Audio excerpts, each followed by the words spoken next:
कृष्ण कन्हैया लाल की जय। आज की क्या पूछनी, आज तो हमारे कान्हा का जन्मदिन है। पूरा वृंदावन हर्ष और उल्लास से भरा हुआ है। पूरा वृंदावन सजाया गया है। राधे राधे दोस्तों, जय श्री कृष्णा। स्वागत है आपका हमारे चैनल पर। आज हम भगवान श्री कृष्ण के जन्म से जुड़ी हुई एक बहुत प्यारी सी कथा लेकर आए हैं। पूरी कथा सुनिएगा। कैसा लगा कमेंट करके ज़रूर बताइएगा, और अच्छा लगे तो चैनल से भी जुड़ जाइए। चलिए सुनते हैं। कृष्ण कन्हैया लाल की जय। कान्हा के जन्मदिन की तैयारी चल रही होती है और शुरुआत होती है प्रातः काल में माता यशोदा द्वारा आयोजित अनेक पूजा पाठ और यज्ञ इत्यादि के साथ। नंद महाराज अनेक ब्राह्मणों को आमंत्रित करते हैं और ऋषि सांडिल्य द्वारा बताई गई हर पूजा विधि को बढ़िया से संपन्न की जाती है।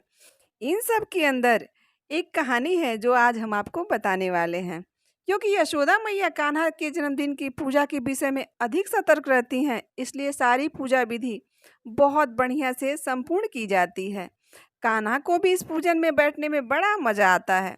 लगभग सुबह का समय है और इन्हीं पूजा और यज्ञ में शांतिपूर्ण बिना किसी अवरोध के व्यतीत हो जाता है। फिर जब सभी ब्राह्मण पूजा विधि संपन्न कर लेते हैं तो कान्हा उन्हें भोजन करवाते हैं और नंद महाराज उन्हें दान देते हैं। इसके बाद वह घड़ी आती है जब कृष्ण के मित्र जैसे ही ब्राह्मण और साधु वहाँ से चले जाते हैं, कृष्ण के सारे मित्र मंडली आकर उन्हें घेर लेती है।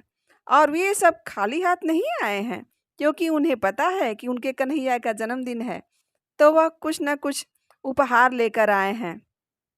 उनके उपहार बहुत कीमती या मूल्यवान आभूषण, मोती के खिलौने इत्यादि नहीं है, लेकिन कान्हा के जो छोटे छोटे मित्र हैं ना, वह कान्हे के लिए कुछ न कुछ लेके ही आए हैं। उनकी भेंट इतनी कीमती नहीं है, उसके बावजूद भी वो इतनी खुशी से लेकर आए हैं। और आपको जानकर आश्चर्य होगा कि कृष्ण के उनके मित्र जो लाए हुए भेंट थे, उसे देखकर कान्हा को भी बहुत आनंद आता है और उन्हें वो बार बार देखने में उन्हें बहुत रुचि आती है। वो सोचते हैं कि उनके मित्र क्या लेकर आए हैं। यह उत्साह तो सब में रहता है बच्चों में, कि उनके जन्मदिन पर जो उपहार मिला है वह तुरंत देख लें। इसके बाद कृष्ण के एक मित्र आते हैं सबसे पहले, जिनका नाम है भद्रा।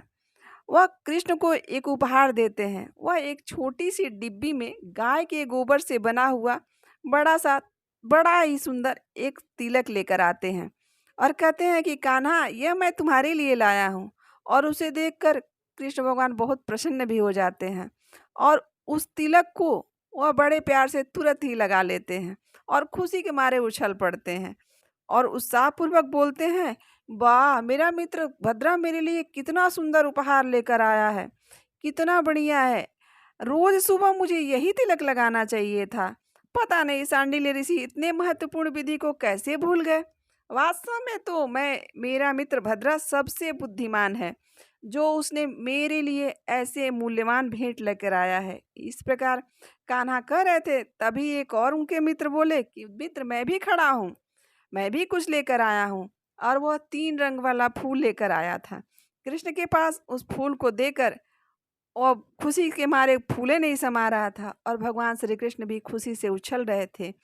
जो श्री कृष्ण सृष्टि के रचनाकार हैं, जिन्होंने पूरी सृष्टि बनाई है, वह उस पुष्प को देखकर इस प्रकार आश्चर्यचकित हो रहे थे कि जैसे उन्होंने कभी इस प्रकार के पुष्प देखे ही नहीं हैं। वह हमारे खुशी के उछल गए। वाह, इतने सुंदर पुष्प तो आज तक मैंने जीवन में नहीं देखा।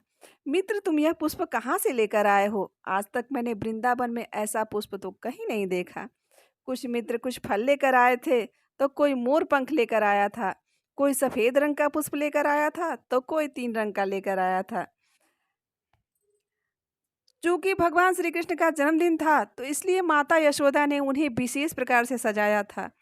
अलग ही आभूषण और अलग ही वस्त्रों से उन्हें सुसज्जित किया था। और माता यशोदा ने श्री कृष्ण को समझाया था कि पुत्र, जो भी मेहमान आए उनकी सेवा करनी है, उनका स्वागत करना है।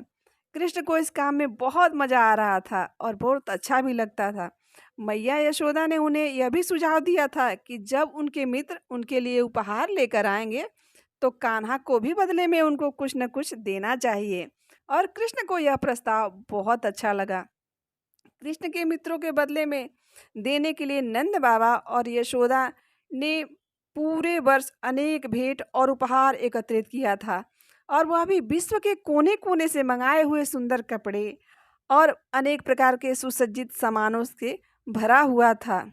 कृष्ण अपने मित्रों को उपहार देने जैसे ही वहां पहुंचे, उस स्थान पर जाकर देखा तो वहां मूल्यवान मोती थे, कीमती आभूषण थे, सुंदर वस्त्र थे और अनेक वस्तुएं थी। लेकिन इन सबको देखकर कान्हा बहुत निराश हो गए और बहुत दुखी हो गए। उन्होंने सोचा कि उनके मित्रों ने इतनी मूल्यवान वस्तुएं दी थी, उसके सामने तो यह सब कुछ भी नहीं है। उन्हें यह कीमती वस्त्र आभूषण बिल्कुल अर्थविहीन लग रहे थे। अब उनके पास अपने मित्रों को देने के लिए कुछ भी नहीं था। यह सोचकर कान्हा को बहुत दुख हुआ और वह रोने लगे। उनके सारे उपहार जो माता यशोदा और नंद बाबा ने रखा था, उन्होंने एक कोने में रख दिया और फेंक कर, और सारे बस उपहार फेंक दिए और जाकर एक कोने में बैठ के रोने लगे। यह देखकर यशोदा मैया और नंद बाबा बहुत परेशान हो गए। उन्होंने सोचा कि हम पूरे वर्ष अपने लल्ला के जन्मदिन की तैयारी करते हैं, और आज इतने शुभ दिन पर ऐसा क्या हुआ कि मेरा लल्ला रोने लगा।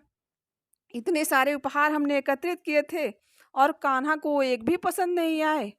अब हम क्या करें। इतना उछल कूद करने वाला कान्हा खुशी से नाचता हुआ आज अपने दिन जन्मदिन पर ही रोने लगा। अब ऐसी स्थिति में कोई क्या करे। तो उनका अंतिम आसरा जो होते कौन थे, हमारे बलराम जी। तो बलराम जी ने आकर श्री कृष्ण जी को समझाया कि क्यों रो रहे हो लल्ला। तब श्री कृष्ण भगवान ने अपने आंखों में मोटे मोटे आंसू भरते हुए कहा कि दाऊ, मेरे मित्रों ने मुझे इतने मूल्यवान उपहार दिए हैं, लेकिन मेरे पास उन्हें देने के लिए कुछ भी नहीं है। उनसे अच्छा तो मेरे पास कुछ है ही नहीं, मैं उन्हें क्या दूं। तब बलराम जी ने श्री कृष्ण से कहा कि अरे कान्हा, इसमें रोने वाली क्या बात है। मेरी बात ध्यान से सुनो, मैं तुम्हें बताता हूँ कि तुम्हें उन्हें क्या देना चाहिए और तुम उन्हें क्या दे सकते हो। देखो, अब जरा ध्यान से सोचो कि तुम्हारे पास ऐसा क्या है जो उनके पास नहीं है। बताओ बताओ। तब कान्हा बहुत गंभीरता से सोचने लगे कि ऐसा क्या है जो मेरे पास है और मेरे मित्रों के पास नहीं है। तब उनके मन में अचानक विचार आया, और वो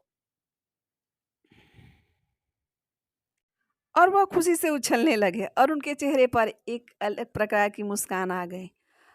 और वह दौड़ते दौड़ते फिर अपने मित्र के पास गए और उन्होंने भद्रा को गले से लगाया और कहा कि मित्र, मैं तुम्हारा हूँ, यही तुम्हारा उपहार है, तो आज से मैं तुम्हारा हूँ। यह सुनकर भद्रा की आंखों में आंसू आ गया, और सभी वहां जितने लोग खड़े थे सभी देखकर आश्चर्यचकित रह गए। इससे बड़ा उपहार क्या हो सकता है कि कोई अपने आप को ही किसी को सौंप दे। तो दोस्तों, यह थी आज की कहानी भगवान श्री कृष्ण के जन्मदिन की। कैसी लगी कमेंट करके ज़रूर बताइएगा, और अच्छी लगी तो चैनल से भी जुड़ जाइए और कमेंट करके यह ज़रूर बताइए कि आप भगवान श्री कृष्ण के जन्मदिन पर क्या भेंट देने वाले हैं। प्रेम से बोलो कृष्ण कन्हैया लाल की जय। बहुत बहुत धन्यवाद यहाँ तक बने रहने के लिए।